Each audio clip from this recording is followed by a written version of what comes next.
ඔව්. මේ මූණට ලයිට් එක දෙච්චාම ඇහැ බලන්න බෑනේ. ඒක හින්දා අරගෙන බයගේ බඩට අල්ලන්න මගේ මූණට. මේ තිරේ ඉස්සරහා මේ ඉදිරියෙන් ඉන්නේ ගරු භාණ්ඩාගාරතුමා.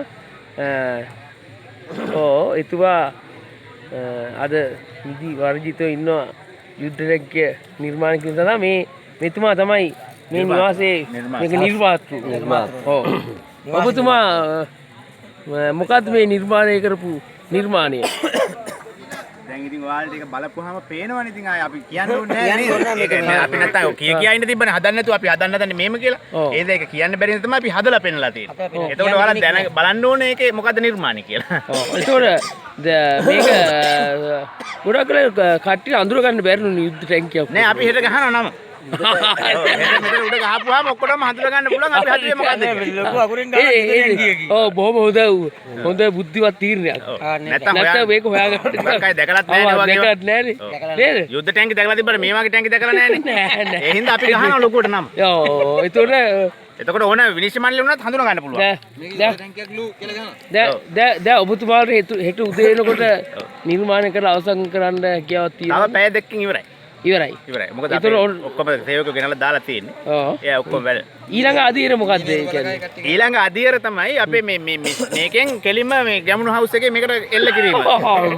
එතකොට මොකද මෝටර් එක පළවෙනි වෙඩිමුරේ පත්තු කරපුවාම විතරද යන්නේ? ඉතුරු වෙන්නේ අපේ එක විතරයි. ඒකමත් ඉතින් හවුස් දිනන්නේ එතකොට අපේ එක. ඒක ප්‍රශ්නයක් නෑ. ඔබ ඉතාමත් ජනප්‍රිය අනර්ග නිර්මාණකරුවෙක් කියලා. ඔව් එහෙම තමයි කියන්නේ. ඔව් එතකොට අපි හිතනවා මේ පාරත් මේ නිර්මාණයේ පළමු විස්තරය ලබාගෙන අනිවාර්යෙන් පළවෙනි තැන දෙන්න වෙනවා. ඔව් එතකොට අනිත් උඩ මෝටර් ගහනවා. එතකොට මොකද මේකට එකයි ෂොට් එක ගහන්නේ අනිත් පැත්තට දෙකම හරවපුවාම දෙකම ඉවරයි. එතකොට අපේ එක ඉතුරු වෙලා තියෙනවා. ඒක ස්වාභාවික ද්‍රව්‍ය බොහොමයක් උපයෝග කරන වගේ පේනවා. සියල්ලම ස්වාභාවිකයි. ගස්වල ලී පටි ගත්තා. ඔව් ගස්වල ඒවා ස්වාභාවිකනේ ගස්. ස්වාභාවික. ඒ මේවා නෙමෙයි අපි ගත්තේ. ඒ ඉබේම පටි විදියටම තියෙන ගස් වල ඉරලම ගත්තා. හැබැයි ඉරන එක ස්වාභාවික නෙවෙයි නේද? ඇයි? යම් මුදලක් වැය කරලා ඉතින් අපේ බාස් කෙනෙක් ඉන්නවනේ එයා සල්ලි ගන්න හරි. එයා ගන්න සල්ලි ගන්න. මේක මේ නිර්මාණය කරන අපිට ඔබ පැහැදුනාද? තාමත් පැහැදුනා ඔබතුමා මේ නිවාසය දැන් ගෝණි අපි මෙහෙම ගෙනල්ලා දැන් ගෝණුන්ටත් වියදමක් කරනවා කියනවනේ. අපි ගෙනල්ලා අපි අල්ලපු හවුස් වලට ඒ වගේ ඩබල් විකුණනවා. එතකොට අපිට වියදමක් නැහැ. එතකොට කොළ පාට ගෝණි වෙනම මිනිත්ති ගන්න තියනවද? නෑ අපි පාට කරලා තියෙන්නේ. අර අපි ලැබෙන ලාභයෙන් ඩයි ගේනවා. ගෙනල්ලා එතකොට ඒකත් නොමිලේ. එතකොට ඩයි කෘතිම ද්‍රව්‍යයක් විදියට නේද අපි? ඔව් ගස් වලින් ගත්ත ද්‍රව්‍ය වලින් හදාගත්තේ. පාට ගස් වලින්. කොළ පාට උඩ ගියේ නැද්ද? අර ගස් කපනකොට ඒකේ කොළ තියෙනවනේ. ඒවා කුඩු කරලා ගත්ත ඒවා තමයි.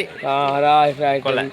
ඉතාමත් බොහොම සන්තෝෂ ඔබතුමා අපේ සාකච්ඡාවට. නෑ ඇත්තටම වාසනාවන්ත මේ වගේ කෙනෙක් එක්ක සාකච්ඡා කරන්න. සාකච්ඡා කිරීම ඇත්තටම ඉතාමත්ම අපි සතුටු වෙනවා මේ. ඇයි ඔච්චර ලං කරන්නේ? එතකොට අපේ ගරු භාණ්ඩාගාරතුමා මේ මොහොතේ මෙයාගෙන් ඕන මේක ගැන විමසීමක් කරන්න පුළුවන් අනාගතේ ගැන මෙයා කියනවා. අපේ සුමනසිරි මේ සල්ලි වලින් වීඩියෝ කරපු මොනදාද මහත්තයා? හරිද මේක ගැන කියන්න පුළුවන් අනාවේක ඵල. සල්ලි වලින් තමයි වීඩියෝ කරපු. මේ ගරු භාණ්ඩාගාරතුමා මේ යුද්ධ ටැංකියේ ජයග්‍රහණය ගැන ඔබේ මොකක්ද සාමාන්‍ය අනාවේක හිතන්න ලැබුණොත් අපි හිතාගෙන හෙට ආසෙර මොන හරි කරන්න. ඒකේ මොනවාරි කරන්න කියලා යුද්ධයට යන්නද නැත්නම් මොකද? ඔව් යුද්ධයට යනවා ටිකක් හවස වෙලා රත් වුණාට පස්සේ. ඔව් තුවක්කෝ රත් වෙන්න බැරි කන්. තුවක්කෝ රත් වුණාට පස්සේ අපි යුද්ධයට යනවා. ඒතර ඔබ ඒ අරමුණ තමයි ඔබේ හිතේ තියෙන්නේ.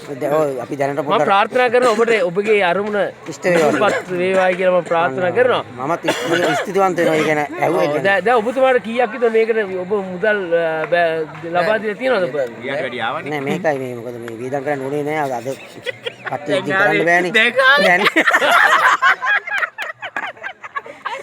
එහෙනම් ඔබ දෙපළට මම බොහොමයක් ස්තුති වෙනවා. නෑ ඒක අපි අත්‍තරම ඒකයි තියෙනවා. මේක භාණ්ඩාගාරයකටවත් මේ දැන් වැඩේට යොදුනේ. ඒ හින්දා අර මූලික වියදම් කිසිම දෙයක් ඒක ගියේ නෑ.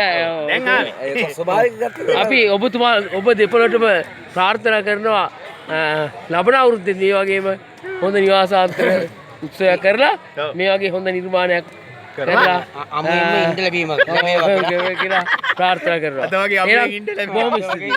ඔබ සියලු දෙනාට දවසක් උදා වේවා. සුබ රාත්‍රියක් වේවා.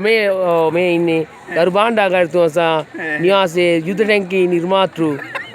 බොහොම ස්තුතියි.